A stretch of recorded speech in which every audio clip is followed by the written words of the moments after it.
What is going on, guys? Love Smash, back with an all new video today, and finally we're getting to it, and I said I was going to put this up. It is my third party character discussion video, and I just want to point out two things before I start. One, this is only speculation and the sharing of ideas and opinions, and nothing is official in any way. And number two, if I do say that I don't think your character is going to be included, I apologize in advance, but I'm trying to keep this as realistic as possible, this list. And if you're going to leave comments, I just say please be tasteful with the comments. I know, like a lot of people, this is a sensitive issue for them, but look into the whole thing about third-party characters. Like, they are great additions, I will admit that. I love the additions of Sonic, Mega Man, and Snake. They were all good. But when it comes to third-party characters, a lot of people just forget that Smash Bros. Is a Nintendo game.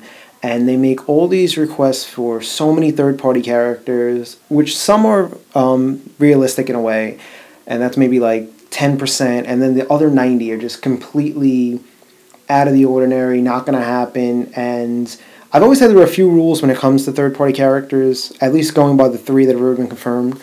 And the three have all been mascots of their respective gaming companies. I've always said that if they're not repping, if the third-party character you want in there is not repping their company as the mascot, I don't even think they should be in the conversation to be playable. And Mega Man, Sonic, and Snake all have that. Also, they have to be from a very well-known and an icon of gaming, and all three of them are. Everyone knows who Sonic, Pac-Man, Sonic, Mega Man, and Snake are. Number three, they have to be from a big gaming franchise, which all three are from, too. And the next one on the list is that at number four, they have to be somewhat relevant. Like, that means they have to have the game that's come out in the year or two ago, and it has to be a franchise that's going to carry on with another game too in the future, because that's how big it is. And last but not least, they have to have at least one game on Nintendo. Now, all three of the third-party characters we have gotten in Smash Bros. Games have fulfilled those 5 rules, with Sonic coming back again in the 4th game, Mega Man being the newest addition in the 4th game, and going on to Snake. I put up a video talking about how Kojima, there was a thing saying, the creator of Metal Gear Solid, said he doesn't see Snake returning. He seems it's not likely that he's going to return, but he did shout out to Sakurai saying that he wants Snake to return. So we'll have to just wait and see if Sakurai goes in again and decides to put Snake in, or if he cuts him. We'll have to wait and see on that, like always. But going on to the one character who fills all these 5 things, and I have been pulling for a very long time, and that is Pac-Man. And the only knock against people that people have against Pac-Man is that people are saying his new design sucks, and you can't make a believable Pac-Man from his arcade look. And those are 2 good points. A lot of people aren't fans of the new design, and of course you can't make a moveset from his old design. But coming up, here is the original Japanese arcade artwork of Pac-Man, as you'll see on the left. And here he is in Mario Kart GP Grand Prix with Mario, Pac-Man. And that's the design they can use. And if you want all my info regarding Pac-Man, please check out my Ridley and Pac-Man discussion video. It'll give you all the answers. And before we start this video, I just want to say one thing. No Microsoft and PlayStation characters will be on this list. They have no shot of getting in. So just forget that. And while we're on the subject of Namco, I've said Pac-Man is the only logical choice. And a lot of people, characters people do want to see. The top 2 would probably be Lloyd Irving and Colonia as reps from Pac-Man. And I said in that Ridley Pac-Man discussion video that, yes, they are popular characters with Namco, but at the same time, Pac-Man is their mascot. He has an immense history. People argue saying he's irrelevant and his games suck, but it's still one of the biggest franchises, and they come out with new games almost every year. Plus, he's still relevant with his new show out and everything, so that's why I still think he'd get the nod over those 2. Now, when it comes to Sonic characters, a lot of people do want Knuckles and Shadow as playable, but I still feel that since Sonic is owned by Sega. Sonic is not owned by Nintendo, and a lot of people, with all the things coming out with Sonic being published by Nintendo and all that, they see Sonic as a possible Nintendo character now, but it's not official yet, or it won't be official. Who knows what's going to happen with that? So you can't bank on that, and I still say Sonic is not only going to be representing the Sonic franchise, but also the whole Sega company as the representative of this game. I can't see any other characters from Sonic being playable. And the same thing goes for Mega Man as well. Mega Man is repping not only the Mega Man series, but also Capcom company. And I know a lot of people do want characters from Capcom playable, like Ryu and Phoenix Wright and Frank West and Beautiful Joe, and they make arguments about they've had games and stuff, but when it comes to third-party characters, I feel like in this case, just having Sonic and Mega Man, you have those 2 characters that are going to represent those companies as well as their their respectful franchises. So that's why I think they'll be the only ones. But along the lines of assist trophies, we know we had Shadow and we have Elect Man coming in from Mega Man as assist trophies. Now moving on to Konami, a lot of people do want Simon Belmont. And of course there are also other characters here. Bomberman, another character people want. GM the Ninja, another one. And I feel like if they were going to go the Konami route again, they would just go with Snake again since he's already been in the game and everything. But I can understand why people do want Simon Belmont. He is a highly requested character in a sort, and he does have a great potential moveset. But at the same time, Simon Belmont has not appeared in every Castlevania game. Yes, he's appeared in the most recent one, but at the same time, he has not always been the main character. And going on to another character that is a good option for a third-party character from Konami, excuse me, not Namco, is Bomberman. Even though he hasn't had a game in like 3 years, I can't imagine that franchise dying. It's been around for 30 years now. I'm sure they'll come out with a new game very soon. Now, moving on to Square Enix, we're going to move on to the character that so many people have been requesting and want to see, and that is Geno, of course. Now, Geno, for those of you who don't know, is from Super Mario RPG. It came out in the mid-90s or early 90s, the game. Correct me if I'm wrong on that. And Geno was not the main character of that game. Mario was the main character. Geno was a supporting character in that game. And I understand why people want him with the potential moveset, and he was very popular.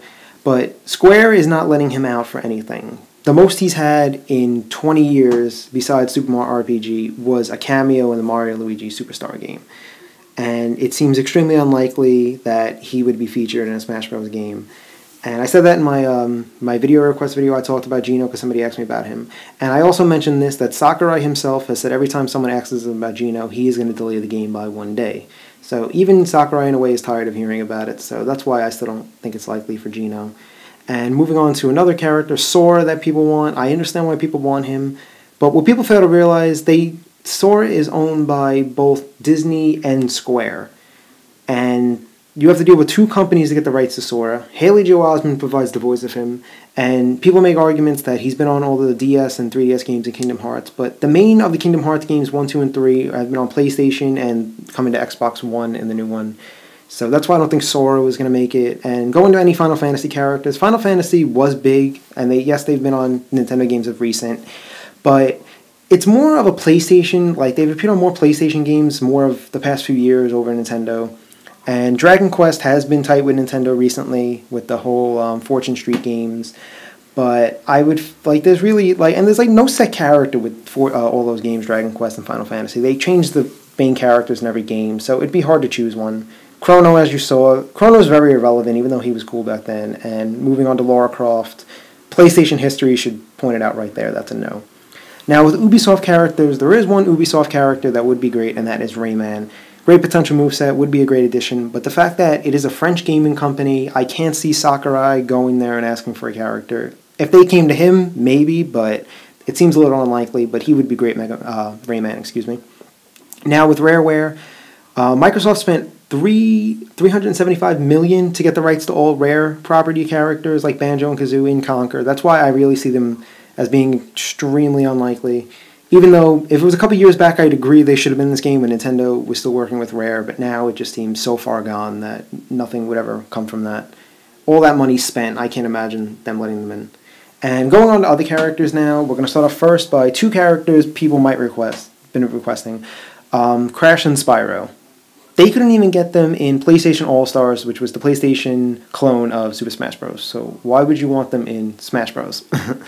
Moving on to another character, another okay request that people like, at least believable request, there you go, that's the word I was looking for, in Ryu Hayabusa, given his history with Ninja Gaiden on the NES, but he's been more of late on PlayStation and Xbox, going with the Dead or Alive series and stuff like that, so he seems unlikely, but at least he's sort of believable in a way. Bayonetta, another character I know people want, and the problem I have with Bayonetta, even though she's had a game coming out, it just came out, or it's coming out, that Nintendo published, she's too new in a way, and she hasn't established herself, and I feel like there are so many other better options ahead of her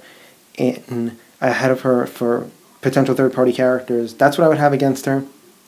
And moving on, same thing with Travis Touchdown. He's had games on Wii, of course, but I can't, there are more characters ahead of him. No Mortal Kombat characters in this game, plain and simple. Maxwell from Scribblenauts, people have been requesting. I really can't see it. Again, another character where I feel like there are so many characters that just ahead of him. And Cooking Mama, yes, she's had games on DS, but she's just not a big enough name out there, I feel. That's just my opinion. I know people might want to see characters like this. And moving on to, people have been requesting iPhone game characters. I don't know why. It's never going to happen. That I feel 100% safe saying. Now we move on to characters who have sort of been forgotten about and haven't had a new game in a very long time. Earthworm Jim, great potential moveset, but he's so forgotten about at this point. And then Gex, there's been reports saying Square is going to buy Gex and start a new game, but Gex is still irrelevant, hasn't had a new game. Bubsy had his whole fail with the 3D version game being one of the worst games ever. Qbert, Arcade, and that's been the only thing he's had since Ty the Tasmanian Tiger. Someone asked me about him. Yes, he's had 3 games, but he's so irrelevant and forgotten about. Paperboy, forgotten about with Atari. And Duke Nukem, another character who's just been, nobody even knows where he stands at this point. Harvest Moon Rancher, you have the Villager. I don't know why anyone would want the Harvest Moon Rancher when you have a character that's actually owned by Nintendo. And moving on, everyone keeps talking about Quote from Cave Story. I looked it up. The game came out in 2004, and people have been saying they partnered with Nintendo and stuff, but I can't see it. Like, I really just don't really even still know who he is, but whatever. And moving on, just for fun, I decided to talk about 5 worst picks I've heard for potential characters. Number 5 is any character from anime. People argue saying the Pokemon series is anime and they're playable, but the difference is the games were planned 6 years before the anime even came out. Now moving on, Disney characters like Mickey Mouse and Wreck-It Ralph, that is never going to happen. I don't care if Wreck-It Ralph is a video game movie. Then somebody at number 3 mentioned Slender Man. I don't even know why someone would even suggest that. So moving on to number 2, somebody actually said Scott Pilgrim. And I don't even know how to respond to that. Like, you want to get Michael Cera for this game? Oh my god. And the last one, I just hope this was a joke in reference to the meme. Somebody said, why not Zoidberg? So I really hope these were jokes in a way, because if people were really serious about these, they're really going to be very disappointed. But if anyone really needed proof that Namco was going to get representation in this game, we found out the alien ships from Galaga are going to be either an assist trophy or some kind of item in this game, and the S-Flags that has been featured in a bunch of Namco games is also going to be somewhat of an item. So it seems like Namco is getting representation in some way, so could this beckon to a possible Namco representative character? And people who've been telling me in my comments that Namco isn't getting a character, Sakurai never ruled it out completely. Also, he said that Namco, just because of the developing game, wouldn't be given special consideration for a character over other companies, and that it would have to be a very special situation. And I still think Pac-Man is a very special situation in this case, being an icon. I know people do want Lloyd Irving, or Colonia, or any other character, but I still say no one has the history that Pac-Man does. And big news on the channel, I forgot to mention this earlier, but we have hit 500 subscribers, so that is a really big deal. So thank you to everyone who's been supporting the channel since the beginning, and all my new subscribers for clicking and checking out the channel and supporting it. Thank you guys so much for that. But anyway, guys, that is the video for today. Like always, it will be greatly appreciated if you guys liked and commented. Please share your thoughts, subscribe to the channel, please suggest a video topic, click on my channel to see all my other videos, and I'll see you guys next week with my whole discussion about leaks and rumors that have been floating around. So see you guys next week. Thanks for watching. Bye.